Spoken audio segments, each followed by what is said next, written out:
Welcome, friends, to the Pioneers of the Independent Networks. I'm your host, Ricky Blues. This is your co-host, Tim Walker, or what we've come to love and adore as Lord Timothy Walker. Oh, okay. I didn't know where that was going, folks. Do you ever? Not really. Isn't it fun to fly by the seat of your pants? It's every week. Great studio banter, right? And friends, if you've joined us in the past, you know that we talk about all the characters, matches, feuds, promotions that populated the Mid-Atlantic independent wrestling scene from the 1970s to today. Tim, that's your cue for that decade comment. Yeah, that's a long time, Ricky Blues. That's a whole lot of decades. That is, and we've seen them all. We're old people. Maybe you. And folks, today, where are we coming from, Tim? We are coming from the headquarters of the POD Production Wow. Studios. Really? Yes. Is that out of Virginia? I think it is. That's a good thing. Just outside of Washington, D.C. So that means that our topic for today would be what? Our topic today would be television production. Just a little bit about television production. Just a little bit. A little bit. So that means we have a special guest with us. Yes, we do. I'd like to introduce our special guest today. Ladies and gentlemen, welcome to PIN, Paul McClement. Paul, welcome to the show. It's an honor to come to Concussion Lane. Yes, it is. The funny thing is, you're used to being on that side of the camera. It's a little different Yes, sitting I am. here. How do you feel? You feel all warm and fuzzy inside? It's different, that's for sure. The butterflies going like, oh man, these guys are flying by the All seat in of their here. pants. Yeah. What are they going to say? What are they going to ask? Absolutely.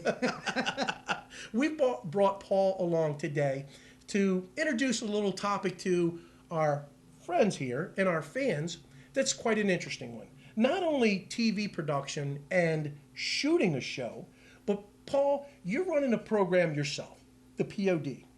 Tell us a little bit about POD and your involvement in the wrestling scene. Well, I started back in 2004. I graduated college in 2001 with an art education degree, and I never thought I would be getting into video at all. And but I always knew, because I had a degree in photography, that I wanted to get ringside with photography.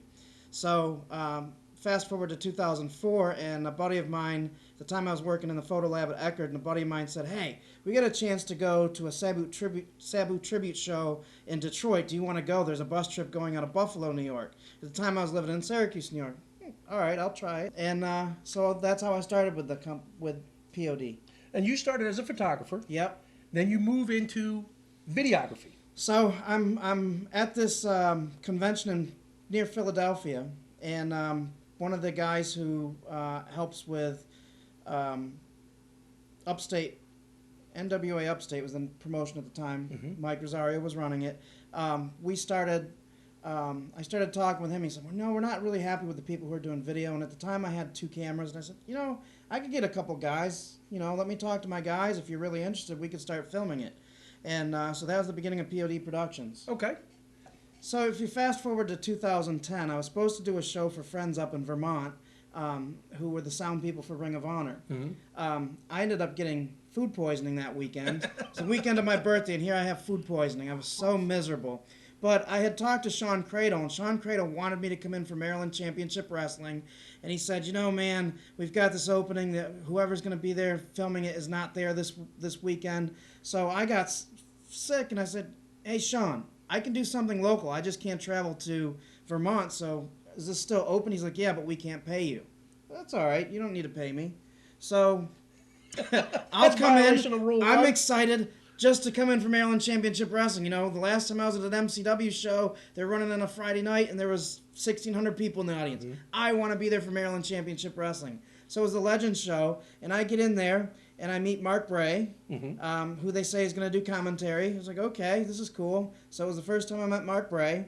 And then, all of a sudden, Dwayne Gill comes. And I'm like, oh my God, it's Gilbert. And Gilbert's going to do commentary for me. This is amazing. So I thought at that point, this is awesome. So that's the first time that I met Dwayne. And then at that point, that's when he was starting to open up Gilbert's. And they came to me with an idea. I came to them and I said, I've been checking out your old Rage TVs and I really think we could do something better. And so we started talking and said, yeah, we could maybe do a studio thing and we could have shows here and so on and so forth. And so that's how it started. Paul, we know you've interviewed Joey Morton and Gilbert. Who are some of the other people that you've had the opportunity to interview? So I have actually been invited through the help of a wrestler called Chris Wilde up in Delaware to James J. Dillon's personal home. I'm the only other person. WWE has never been invited to his place. So there's only been one other camera crew that's ever been in his place. So we were able to do an interview with him to put over a match that was coming up for Chris Wilde. Well, that sounds really neat. That does. You've had the opportunity to film a lot of people in the last, 12, almost 14 years into this business. What are some of your favorite moments on that side of the camera, looking through the lens and capturing? Oh man, when I was with the East Coast Wrestling Association from 2012, right as we started to get into the East Coast Wrestling Association, I think they had something really special at that time where their fans were pretty passionate and just their guys got it. If I put a camera in front of their face, I could tell a story with it was one take promos and interviews and stuff like that. They just got it and it was done. Just it had that old school ECW feel to it. I think that those guys, not the workers themselves, not the wrestlers themselves, but the guys in control still felt like it was ECW back in 1995. I always felt that way. So I don't know. That was just a special time. Exactly, capturing the magic of that. Captured a lot of magic down at Gilbert's when you were doing Rage TV and at MCW. Favorite time at either of those locations?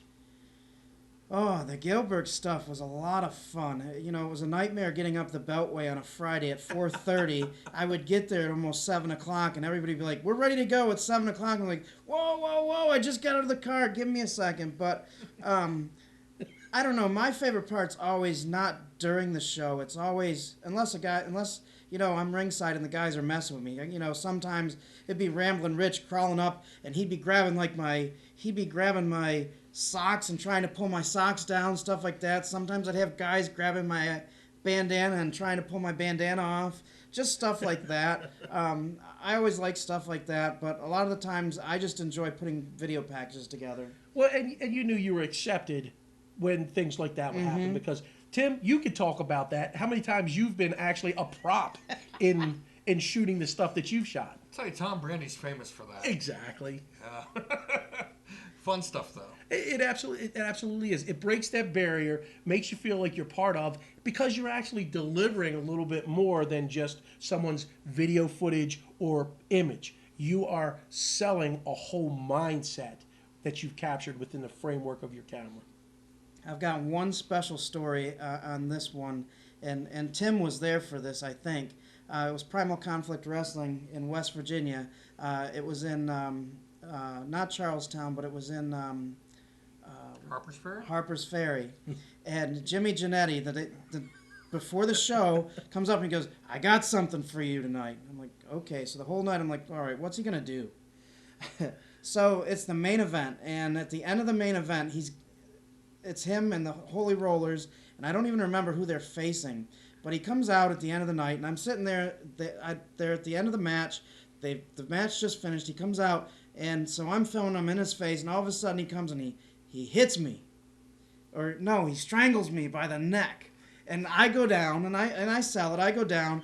Well, I don't know, but they grab my camera. Earl the Pearl grabs my camera, and they take it in the back, and they film a promo in the back with this. It's all dark back there, but it was so funny because I didn't know any of this was going on. I sold the whole thing. I did this promo in my condo afterwards with this neck brace on, and the boys were popping huge for it. And I said, Jimmy Janetti, I'll get you one of these days.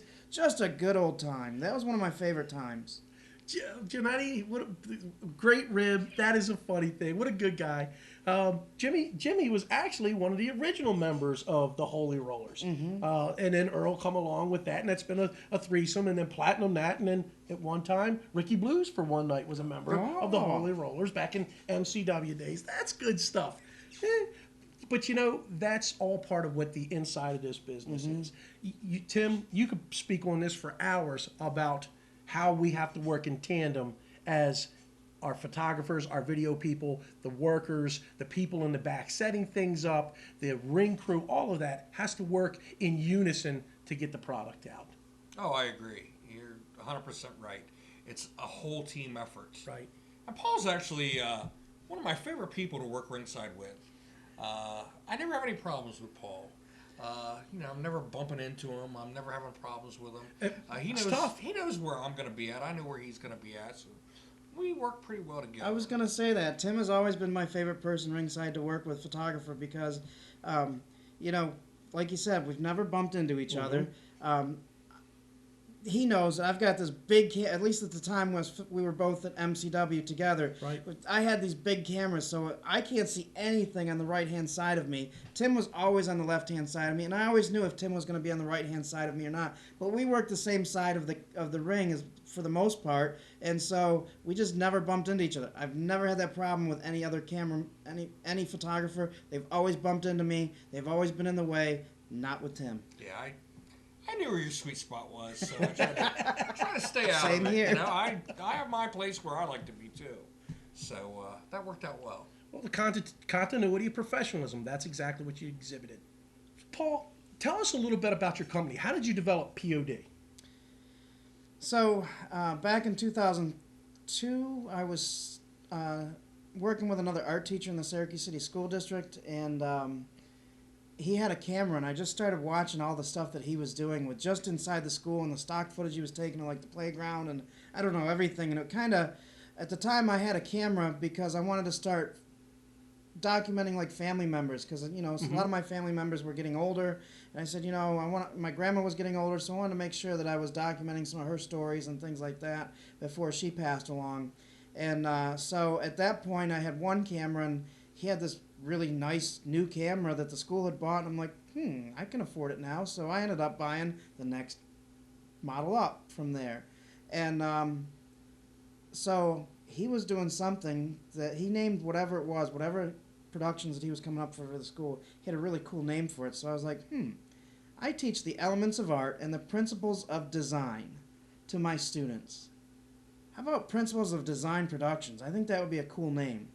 So that's where it started out from, and from there everybody started calling it POD. So when I formed the LLC, it was Principles of Design Productions LLC, and so that's where POD Productions came from. Tell us about some of the projects that you're doing now and where you're taking POD. I don't do any promotions anymore because I finally realized that my passion needs to be put into my product, not somebody else's product. So I'm putting my passion fully in POD Productions now. Well, you can't make anyone else happy till you make yourself happy. Exactly. So now, one of the first documentaries that we worked on was by a wrestler that I started filming back in 2006 down in southern West Virginia, Joey "Bygod" Morton. And so we put out this DVD last year, this documentary. It's a 3-disc set. So we're moving more towards documentaries because it's a lot more fun to hear the interviews and the stories and all that took place and to really just tell stories. That's what I like to do, is tell stories. How would our fans be able to get that? You can go to our website. It's www.podproductionsllc.com. Awesome. And I tell you what, I've had so much fun. Tim, I know you've had so much fun. A lot of fun. Over the years with Gilbert, over the years, Paul, with you. I think it's been an incredible insight into what this business is that's happening within the business of the business. I'm glad that you're picking up that banner and running with it too, Paul. That is great stuff. I have a blast, man. And anytime I'm behind a camera, I've got a blast. And I love editing, so... So it's all about grabbing those archives and packaging it for our fans to get an inside look. Absolutely. Very much like what we do at PIN, but in a different vein. You are now putting together a larger one-session set as where we do very small 30-minute, documentary, clip webisodes, we like to call them. So what project are you working on now? What can people look forward to seeing now? So our newest one that we are filming is a documentary on Dwayne Gilbert. Awesome. And you actually invited the Penn staff along to provide a little bit of historical, anecdotal, and archive material to help tell that story. Absolutely. So one of the things that we like to do is to make sure that everyone knows out there that, hey, this isn't a one-man show.